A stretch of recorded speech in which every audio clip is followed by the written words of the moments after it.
Hello, this is Mike Regan, and it's my pleasure to welcome you to another On the Record session. This is a little bit of a different On the Record session with Transact, as we've invited our friends from CSCMP and NASDAQ to join in on what I think is going to be a very compelling discussion on the things that are happening in the LTL industry. And we are delighted to welcome to our podium today two experts and friends of ours, Rob Estes, who's the CEO of Estes Express, and Darren Hawkins, the CEO of YRC Worldwide. Rob and Darren, I'd like to welcome you. Thanks, Mike. It's good to be here, and it's good to be talking to, obviously to you, but also to this audience. I think it's a very interesting time in our industry, and I look forward to sharing. Darren? Good afternoon, everyone. I look forward to talking about some industry topics with you. We appreciate Mike and all of his contributions to the industry overall and to shippers, and hopefully a few things we share today you'll find valuable and maybe even put a few pennies in the pocket. Rob, perhaps you could lead us off by talking about what's going on in the LTL industry today, and in particular, how it's a little bit different than it was maybe 2 or 3 years ago. Well, Mike, it's been an interesting decade. When you look back at the beginning of 2010, just coming off the recession, slow growth up through 2015, 2016, and then pretty dynamic growth the end of 17 and 2018. Driver shortages are worse today than they were 2 or 3 years ago, which is a challenge. We're all competing for the same pool of drivers, and that pool of drivers is getting older. So it has changed. I think we all look every time a winter passes, but like Darren and YRC, Estes is a full 48 state, 50 state carrier. This winter was terrible with the storms, out of service, record cold. I don't know why you're still living in Chicago, but record cold in Kansas City in the Midwest. So always challenging. This year, off of a really, really strong 2018, volumes have flattened. We've seen shipment count up slightly. And tonnage down maybe a couple percent.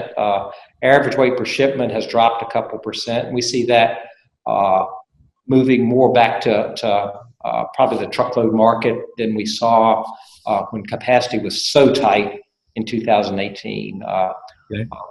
Still driver shortages. There's still I'm not sure whether you call it a seller's market or a buyer's market, but it's still a fair equilibrium out there where carrier capacity and shippers who have good freight, it's a great market. Great. Darren, from your perspective, what are your thoughts about the LTL space, especially in light of, like Rob did a great job of comparing it where we were at 2 to 3 years ago? Yes, good afternoon, Mike, and certainly agree with Rob on a very difficult winter to start out the Q1 this year. It's good to be here on the Monday after Easter, as typically we do see a spring lift after Easter that leads up to a peak in the middle of June. That's will be a nice change to some of the rough weather that we've had. From my perspective, over the last 2 or 3 years, one of the biggest changes I've seen in our industry after being in it for over 3 decades myself personally is really the how far dimensioners have come along and the technology piece there. Most of your national carriers like Estes, YRC Worldwide, and many others have fully deployed those. And it's really changed the way the industry looks at business that's crossing our docks, and also makes us much more effective in the way we price that business. Okay, well, that kind of leads a perfect segue into, I guess, one of the key points that we like to highlight when we're talking to shippers. And that is, one of the other changes that's occurred is that today the LTL carriers have much better data than they did 2, 3, 4 years ago. Darren, on one of our Perfect Storm webcasts, you mentioned, you're measuring in inches now, not feet. And with ELDs, electronic logging devices, you're measuring in minutes, not hours. And, maybe you could both touch on how that data gets translated into a model that helps you understand who you want to work with, the cost to serve the people you're working with, and how that gets translated into pricing decisions. Rob, could you just talk to me a little bit about the data that you have and how that data is being used? Sure, Mike. We use air costing model, which as pretty much air, I would say 2 to 3 years ago, and I absolutely agree with Darren, dimensioners have come so far in the last 3 years. We have close to 200 in Air 200 terminals. Costing, I would have said 2 to 3 years ago, was more of an art. You had to assume a lot of things. Today, with dimensioners and metadata from air ELDs and again from air dimensioners on the dock, it's getting to be a science. I'm not saying that we're down to the one OR point.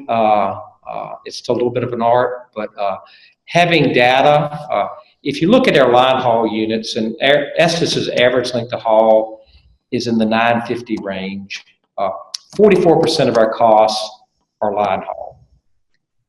Line haul is really driven by how much cube a shipment occupies on a trailer. And I'll even go one step further, how well it loads with other freight on the trailer. For example, a 48-inch skid is 4 foot high. We can load on our captive beams 2 48-inch high pallets over top of each other, so they don't rest on each other, but they fill up the cube of a trailer. A 60-foot high skid, there's not the 30 to 35-inch skids to put over top of it, so there's dead space. We're starting to use that type of information to really drill into and determine which customers operate best with their mix of business. So it is a big difference. You had mentioned in one of our other Perfect Storm webcasts the fact that one pallet position per truck per day for Estes translates into about $5 million worth of bottom line space. Yeah, it's up to $6 million now, Mike.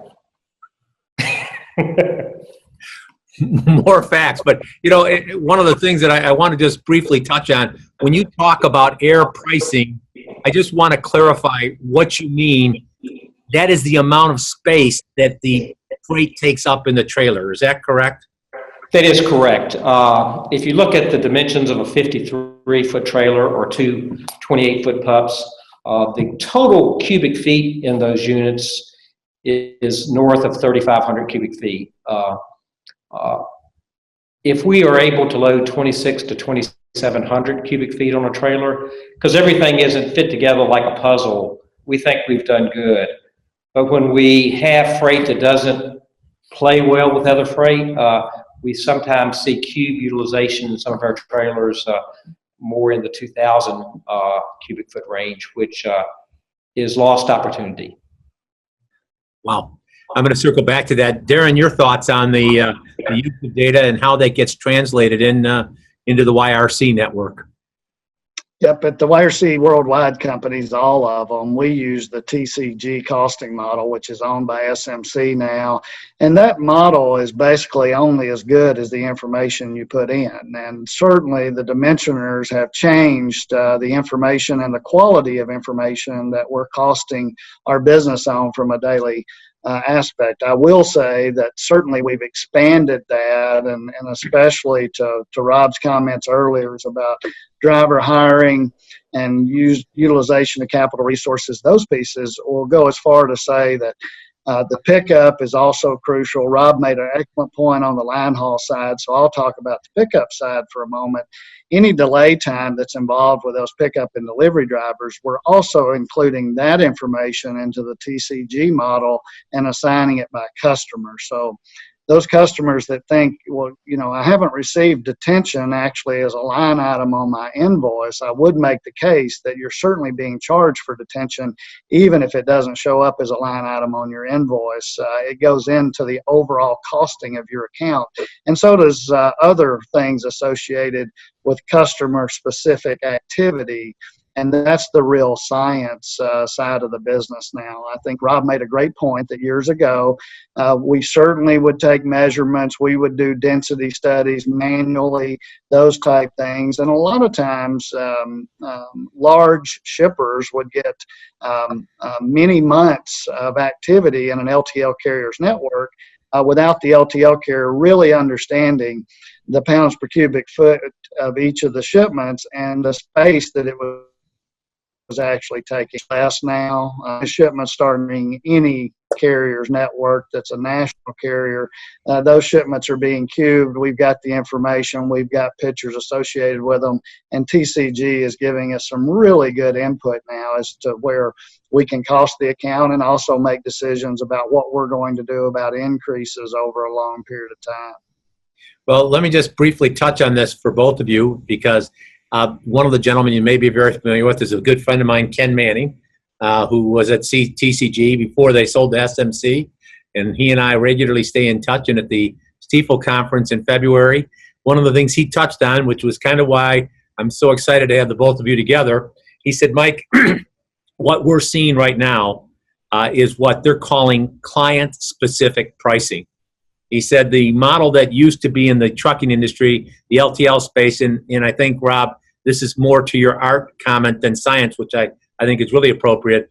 He said, the carriers would issue the general rate increases, and then shippers could kind of benchmark where they were going to be relative to the GRI. He said, but that model's gone out because in talking with their customers, and they have a lot of carriers using their software to generate the operating ratio. He said, Mike, they understand the cost to serve, and they're coming in with what I call targeted, he calls client-specific pricing. And that's something that, candidly, I don't think a lot of shippers fully appreciate that dynamic at work in the marketplace.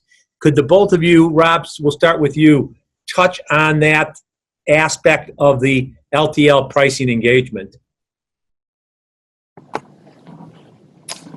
Yes, Mike. I've been in this industry for 45 years. I started pre-deregulation, so that was a time, going to Ken's comment, that everybody had the same price. And so where customers fell in, was more not a subject of how well they shipped or how efficient they were, but it's just what the ICC allowed rates to be. That has certainly changed, and I think with the advent of better and better information, as we've talked about, everything is client-specific, whether it's with a third party, whether it's direct customer to carrier. Everything is pretty much customer-specific today. I'll add on to what Darren said a little bit. Again, line haul is a huge cost for both Darren's company and my company, but P&D is the other big chunk. And pickup and delivery. The pickup and delivery. And if we pick up one shipment at a dock, or we pick up 2, or we pick up 10, our costs are pretty much the same. So as a customer buying in this market, maybe not spreading his business to everybody that makes a call on him, but really being more targeted. Again, time is money, and when air drivers back up to the dock or make the delivery, the clock is ticking. And so understanding that dynamic that, again, not like 40 years ago where everybody bears the inefficiencies of the system. I think today's customer, as carriers get a little bit more, their costs become a little bit more visible, are really bearing those costs, and any savings, they would benefit with the savings. You just said something, and then Darren, I'd love your thoughts on this as well. Rob, you said where in years past, everyone bore the inefficiencies of the system. Now you're able to specifically target out the least efficient or the most inefficient and price accordingly. Darren, your thoughts on that whole topic of data and the client-specific pricing and just, identifying the cost to serve for each and every shipper? Yeah, certainly. I would start by saying that in many cases, and you referred to this, Mike, in your previous comments, that the customers are becoming more sophisticated as well, and they certainly have the ability to optimize the carrier. From a carrier perspective, we typically get one opportunity annually to optimize our pricing across 60 or 70,000 origin and destination pairs with one individual customer. And then typically once that optimization model is run, the pricing is fixed and it's in place for the annual contract, where, to Rob's point, a customer can utilize multiple carriers and go across that optimization model and seek out weak points in carriers' pricing. I would encourage shippers to certainly focus on the carrier's well-being in that process, because many times what happens in an environment like that is you're not able to honor the annualized contract, and you actually have to focus on, a 30-day notice to reprice certain areas of the business just because of optimization taking advantage of weakness in a couple of lanes or other areas. So the best way to do customer-specific pricing is to work closely with your carriers, be transparent, and certainly allow the best rate to win. That's what everyone is looking for, but also not to needlessly take advantage of one particular carrier in certain lanes that may not align with that carrier's base as well. Well, and this is, both of you are hitting on something that I can't tell you how much I want this information to get out into the hands of shippers, because let me paint two scenarios for you. It is my contention that, first of all, with the dimensionalizers, that the things like the National Motor Freight Classification Guide, the NMFC Guide, if it's not going to be obsolete in 2020, its end is certainly near, because you have the ability to determine for each and every shipment the density and the dimensions, and you can marry that up with the susceptibility to damage, which basically tells you exactly what would be the quote-unquote class. And I mention this because we have some customers that like FAK rates, and we use FAK rates in our Freedom Logistics model. But one of the things that we try to help customers understand is that you're going to come back to them and you have the ability to be able to say, you promised us class 70 freight, but the way we're getting it, because of the way the pallet shape or whatever, it's actually coming into class 85 or class 100. Is that something that either one of you feel comfortable? Is that a reality, the situation that I just described, that the classification is becoming less of a factor because you know what's actually going on the truck, not what the shipper tells you? Rob? Mike, I'll comment to that. I think your comment about 2020, the NMFC classification being obsolete is not quite there. I do know that the NMFC is adapting, and a lot more of the classifications are density-based, whether they're the full density item from 50 to 400, or whether they are limited density items. Products change over time. I mean, when I was little, things were more metal. Today, they're more plastic. If you walk into retail establishments, you see things that used to be loose in blister packs, and they take up more room. And I think the NMFTA, working with the classification, is trying to adapt to that, but it still gets back to the NMFC classification was a way to relate weight to cube. And with cube being such a big part of LTL, I will share what we average air load factor is about 26,000 pounds on a 53-foot trailer. We can legally scale 42,000. So the vast majority of our trailers cube out long before they weighed out. And again, that relates, Mike, to why cube utilization is so critical to us. But the NFTA is making some changes, again, with more density-based pricing or density-based classes.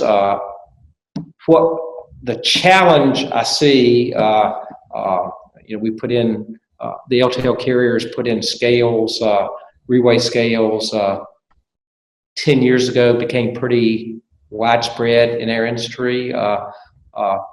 We still have people that don't get the weight right. I'm shocked. I'm shocked. Aren't you surprised? They don't get the weight right. And so I wonder when it comes to cube and density, whether that is even a harder concept. I mean, I live in pounds per cubic foot, but if somebody's not used to it, it can be a little bit daunting. So challenges. Well, and you just briefly, you're talking about a trailer that can hold 3,500 cubic feet, you said? You're going out at 2,800. Putting on my little CPA hat, that means you've got 20% empty space on each and every trailer. And, I speak to a lot of CEOs, and how many of them would be happy with a 20% waste factor? Not many, but we can touch on some other things. Darren, your thoughts on the whole classification issue and where that's headed with shippers? Yeah, I certainly agree with Rob. The industry's moved toward more density-based pricing, period, even though we haven't completed the full evolution yet. And it's certainly been an evolution, not a revolution.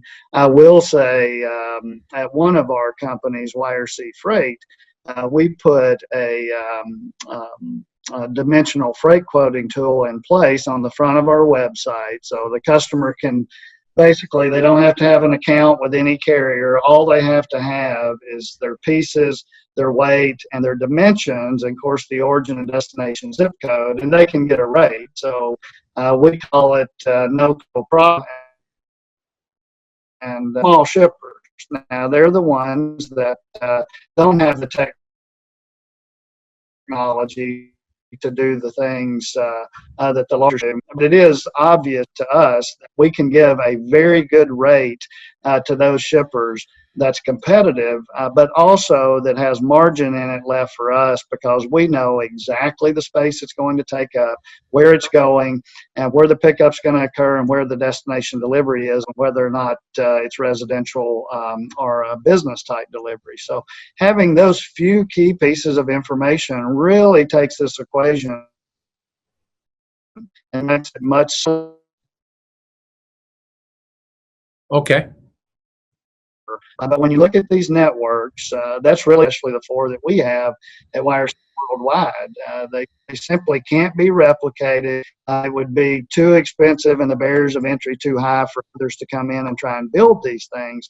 But the information we need to certainly be efficient for the customer, but also be profitable for ourselves, is not complicated, but due to the literally tens of thousands of shipments that we're all tendering each day, a lot of times not conveying the appropriate information is the biggest hurdle for everyone. It doesn't just hurt the carrier from a profitability standpoint, it hurts the customer from being able to have consistency in their pricing over long periods of time. And once you remove those hurdles of bad information, inaccurate information, the relationship with your carriers starts to look much more like a partnership. Well, and let's just briefly morph into the partnership, because this was part two. The one thing I wanted to talk about is, companies that are providing quote unquote class information. And, you both answered the fact that with density-based pricing, Rob, I may have been a little bit overly optimistic about 2020, but, I get, these people with the classification questions.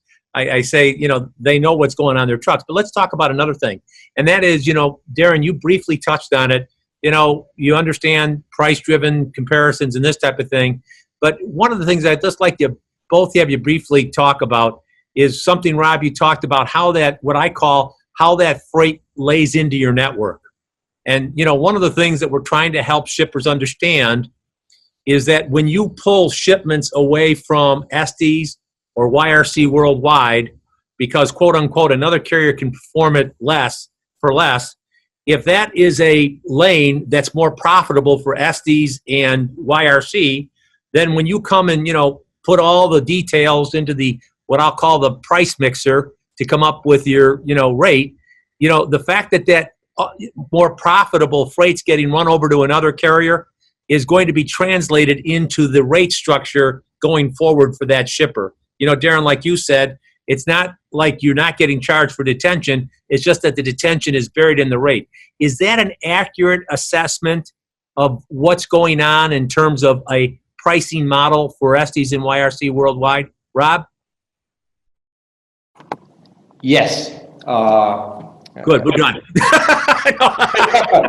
Mike, absolutely.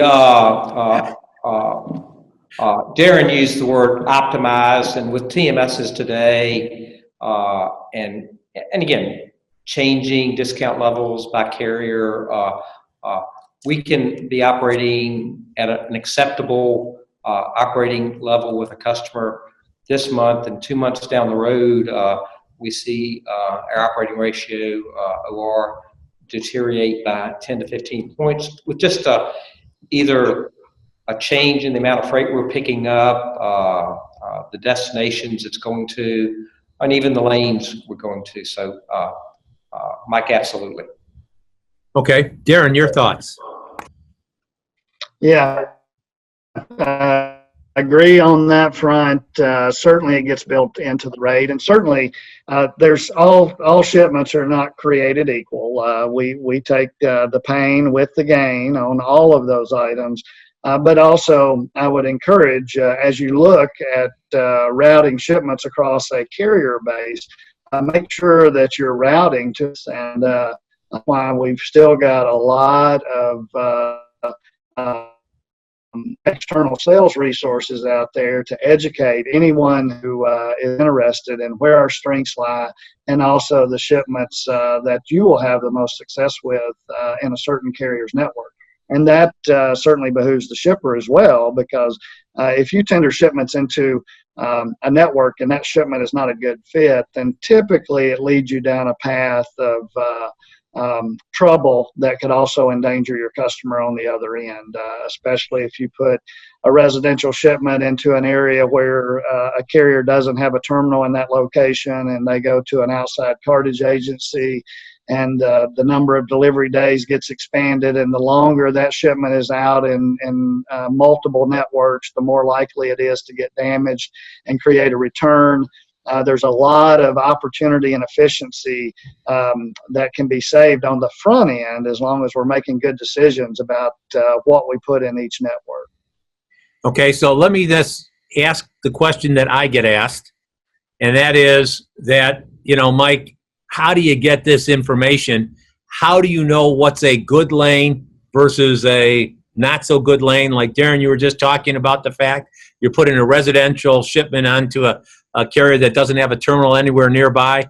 Is this information, how does a shipper go about getting this information? Because I will tell you from my perspective, Rob and Darren, the shippers that we talk to claim that the motor carriers are not forthcoming about sharing this information with them, whether it's because they don't want to give them the bad news or because they don't want to, open up the kimono, so to speak. Rob, talk to me about how the shippers that want to know more about what's good and bad for Estes can get that information.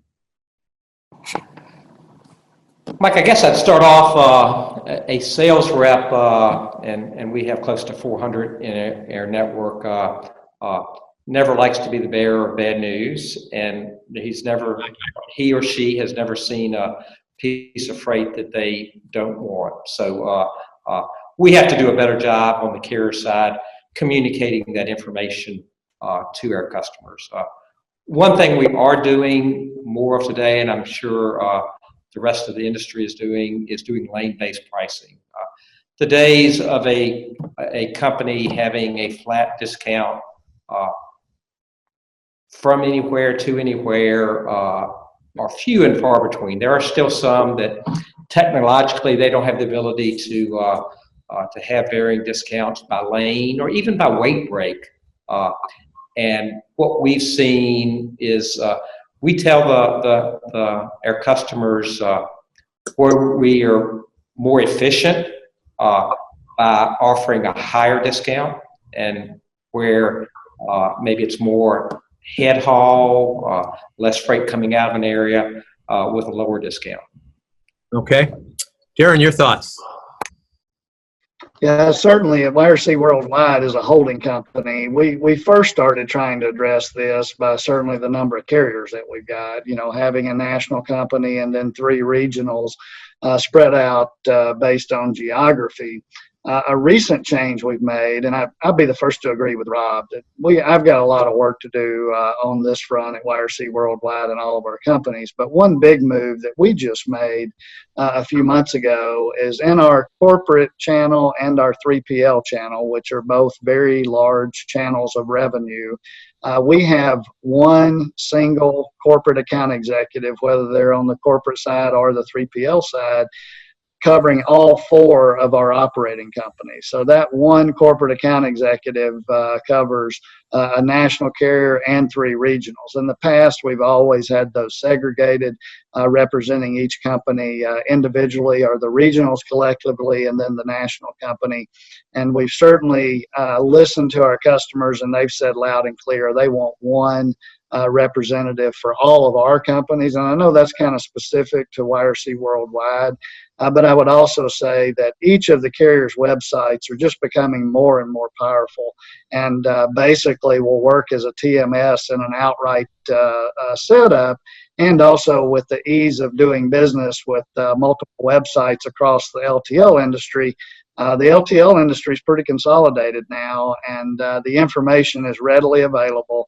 And as customers do a little bit of homework, but also just find the user-friendly opportunity to engage us on our websites, there's a lot of information to be had, but most importantly, it's quick, easy, and you can see those direct points, interline points, other pieces, and identify them before your shipment is in transit.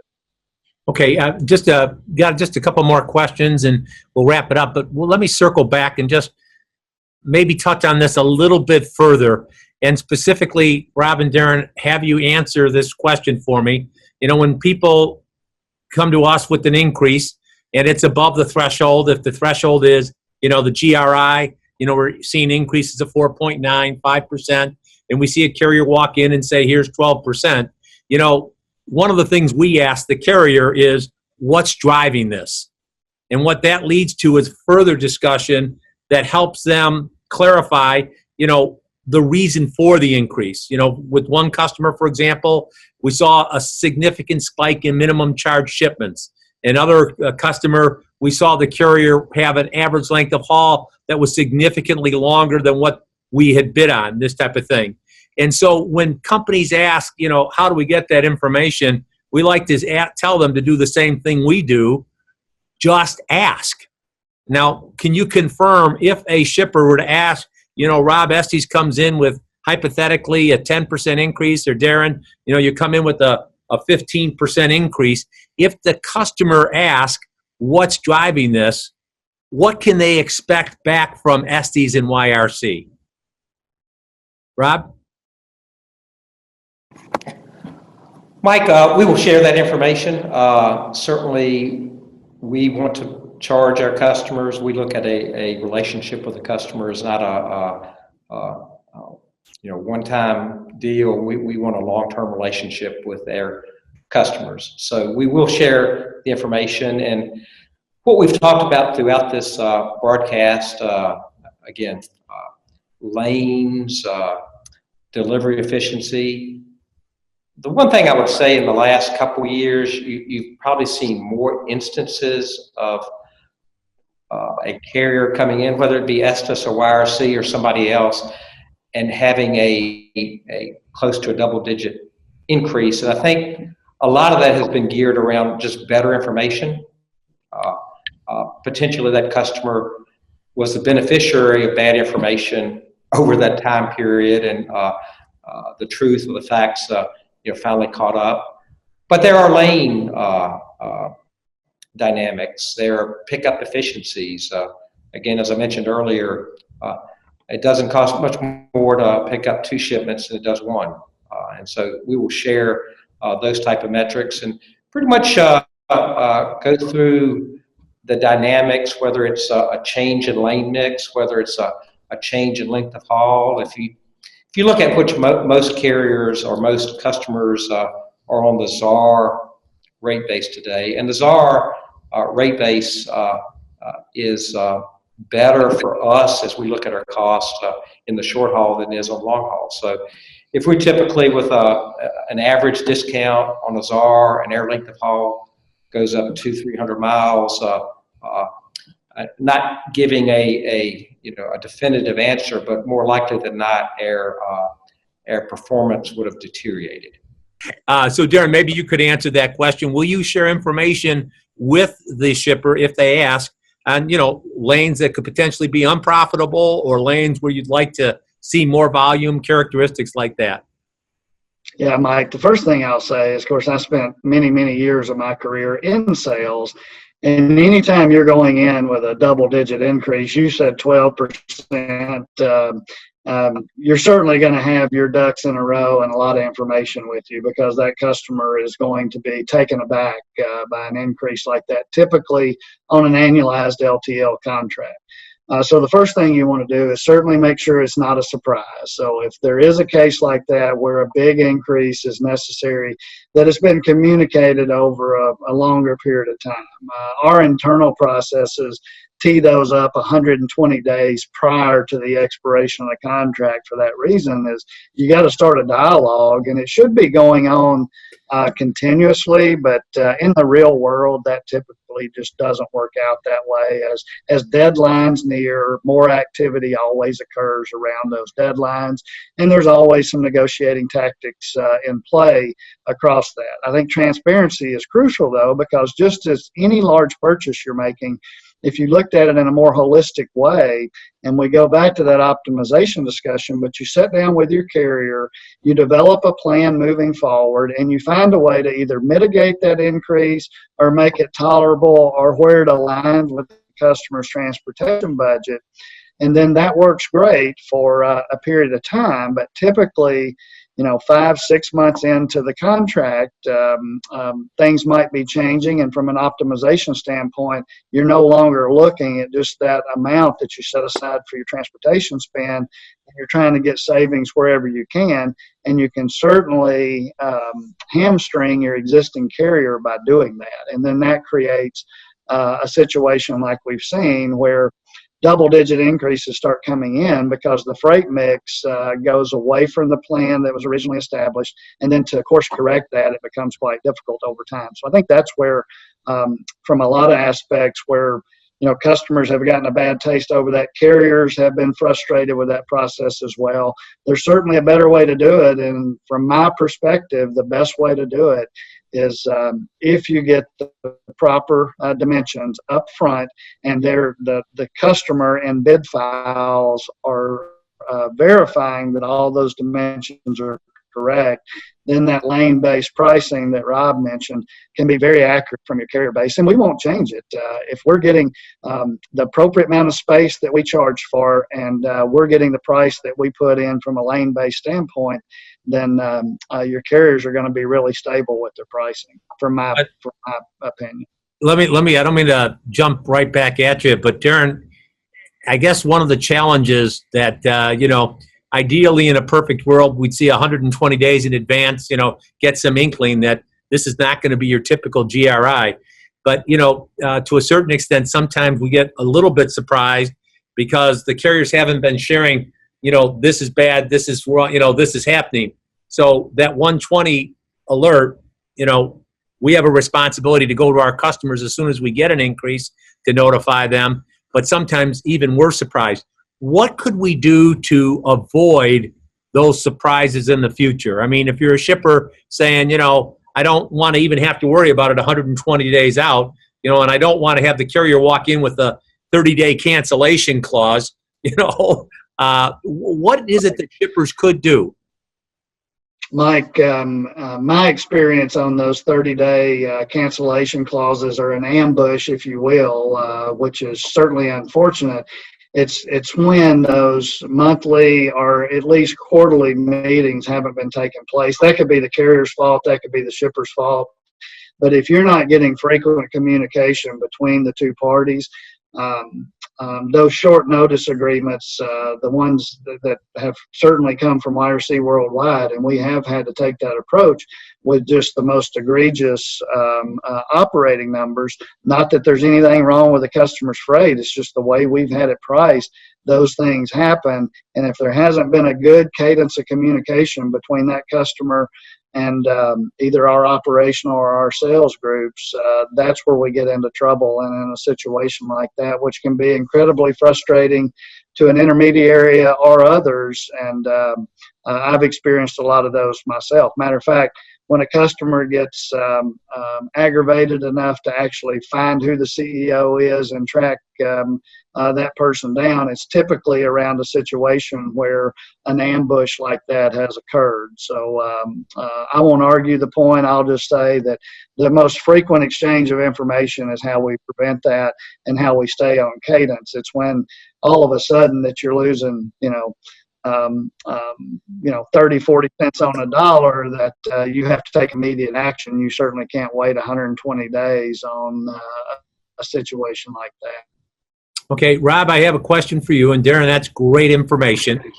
But, you bring up the information, lane-based pricing, and you said if the shipper has provided us with reliable data, but what do you do with the shipper that really, substantively speaking, doesn't have that data? I mean, the percentage of carrier shippers that have dimensionalizers, I'm going to guess is less than 10%.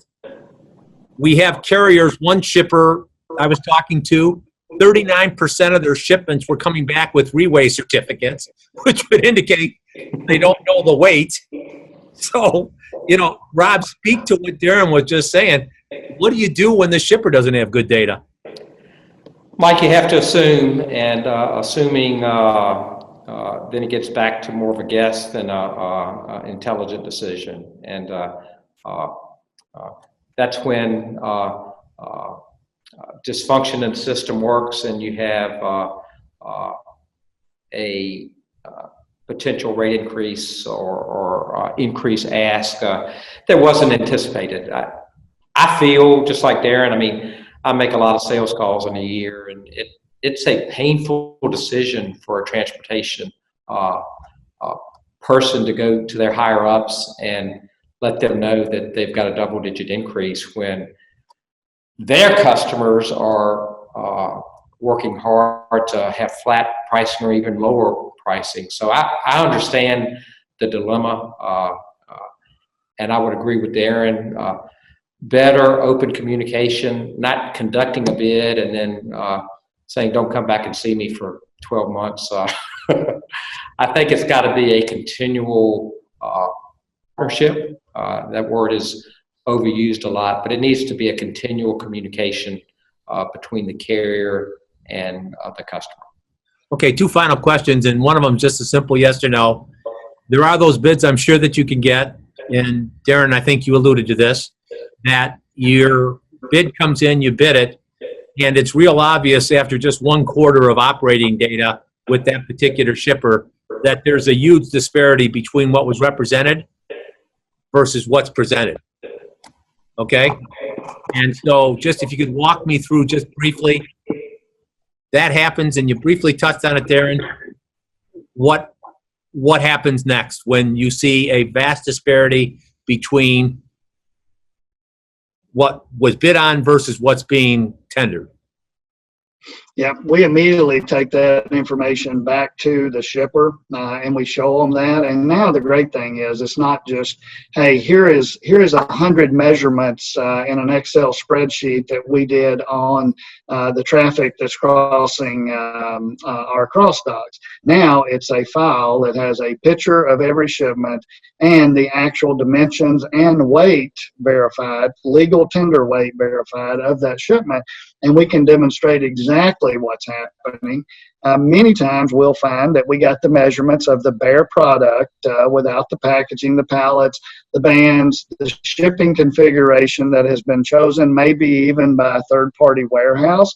And then once all of that's been identified and we've shown what's actually moving inside of our equipment, sometimes even the decision makers are surprised by that. So once again, transparent information, but the great thing now is we're not just in there saying, hey, you need to trust us. We measured these with a tape measure, and here's what it looks like, and here's some Polaroid photos of that.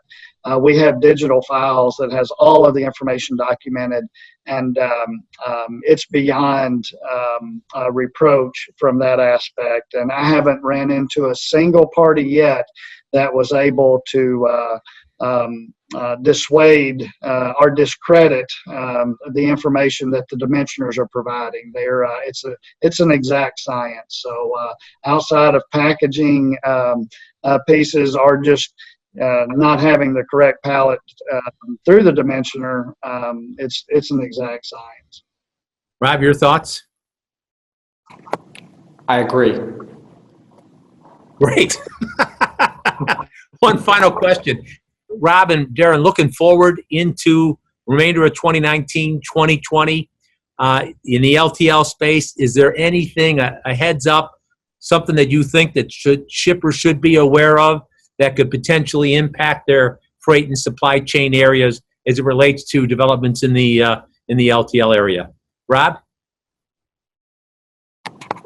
Mike, nothing, again, as I think Darren used the word evolution instead of revolution, nothing dramatic. I'll mention a couple things that people need to keep an eye open for. Certainly the driver shortage is going to be here with us.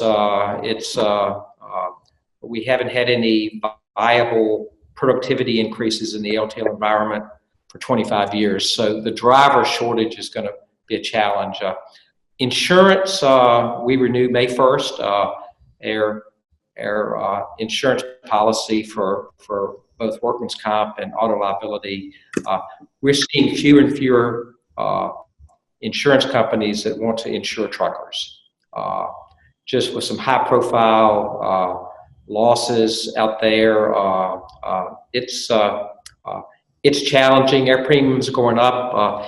Even though we're safer today than we've ever been in our history, the safety devices that are on our trucks are preventing accidents, the lane departure, the cameras.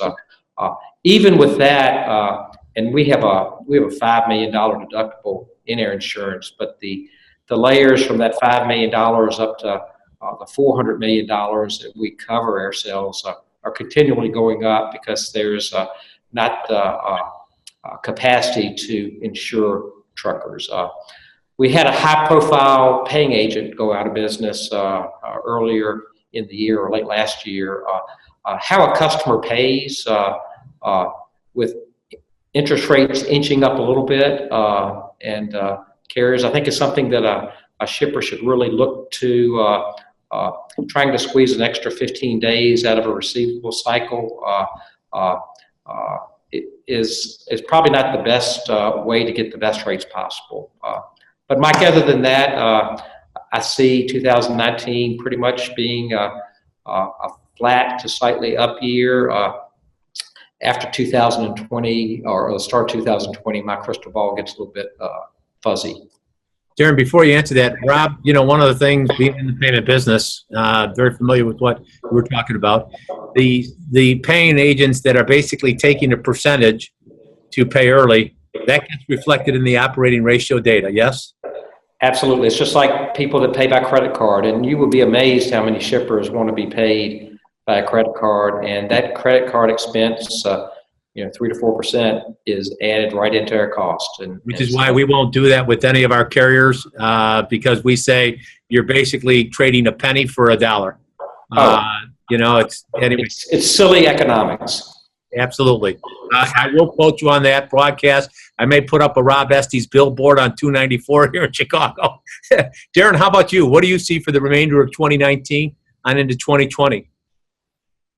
Well, I like the areas that Rob covered, and I agree with every single one that he mentioned. The only one I didn't hear him mention that, and shippers may see this video and say, well, why is he bringing that up? That's really not our problem. But my argument is that it's certainly every American's problem right now, and that's infrastructure. We have got to get serious about infrastructure on your commute to work. And I would just call out the many people in Nashville and Atlanta and Houston, Washington, and other areas will see this video, and you're starting to experience it. You're seeing unreal delay times on interstates all across the country. Certainly the 15,000 trucks that we have, the 45,000 trailers, they're impacted on a daily basis from congestion. But I will also say how we pay for infrastructure is crucially important to the transportation industry, but also to every American.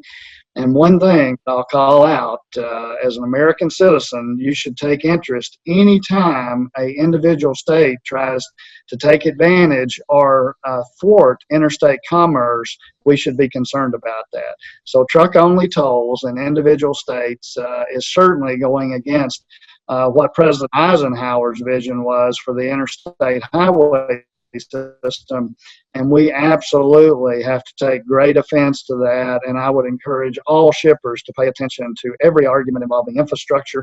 It first has to be funded appropriately, and secondly, the funds need to go to infrastructure, not to other areas. And a lot of these truck-only tolls that we're seeing pop up in individual states are not helping that. And certainly one state just having a few miles of an interstate traveling through it, in my opinion, does not give them the liberty to sacrifice the other states in the United States of America just because they've got a small portion of interstate that they can basically choose who they toll and who they don't toll in that process. So a little bit of a soapbox there, Mike, but I couldn't let the time pass without calling it out. In my opinion, it's a threat to literally how we move freight across the United States of America.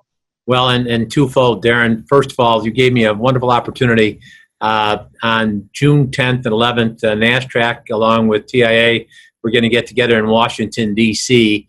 to raise those very issues, not just on fuel and infrastructure, but also into how states are trying to get involved in interstate commerce, California mandating rest breaks, that type of thing, and other preemptive issues that Randy Mullet from the Net League has also been very forthright. So it's a big thing. One thing I'm a little bit surprised, I don't know if this is true or not, but I know this is going to come out of left field, but it wouldn't be an on-the-record interview with at least one out-of-left-field question. And that is, I was speaking at the University of Denver capstone event. One of the resources that got up there was a panel discussion involving ocean carriers that were citing the fact that by 2020 they're going to have to be all burning low sulfur emitting fuel, and that's going to cause a huge spike in diesel fuel for truckers because that supply is going to have to now be used to mix with the bunker fuel. Is that an idle threat? Could you see fuel costs go up significantly higher in later half of 2019? Yes, no, maybe? Mike, I had not heard about that change. I do know that the emissions standards that the federal government is looking at for 2023, 2024 would require significant changes to diesel fuel. This is for ocean, Rob. 2020. Right. It's for ocean, and again, if ocean carriers are using the same fuel, the low sulfur diesel that we're using, then they have to do it two different blends, so to speak. Yeah. I'm sure cost will go up. I mean, today, 15 years ago, diesel fuel was lower than unleaded regular, but today it's probably 40 to 50 cents higher because it's low sulfur, the different refining methods. So not sure about the ocean rule and that impact. That's above my pay grade, Mike, but I would say it could have an impact. Great. Darren, any thoughts there? Is that something you guys are tracking? Yep. No, well, certainly clean diesel is important to the industry and emissions, and I think the diesel engine is going to be around for some time. Although electrification is making huge progress, and I think sometimes we overestimate what can be done in 1 year, but we underestimate what can happen in the next 5 years on that front. The last thing I'll say about fuel is I believe what's happening with Iran right now is most crucial to our industry. And fuel prices in the U.S. Over the next couple of quarters, and just watching that play out doesn't seem like they're going to go down. Okay, well, I'll do some more research, but what made it compelling for me, this is in January, these ocean carriers that were saying that for motor carriers, the impact of this drain on diesel fuel to mix with the bunker could be as significant as the ELD issue, which really was kind of a, wow, I never even thought of it. So anyway, listen, gentlemen, I'd like to thank you for your time on this on-the-record call with Transact, CSCMP, and NASTRAC, and I look forward to our future discussion.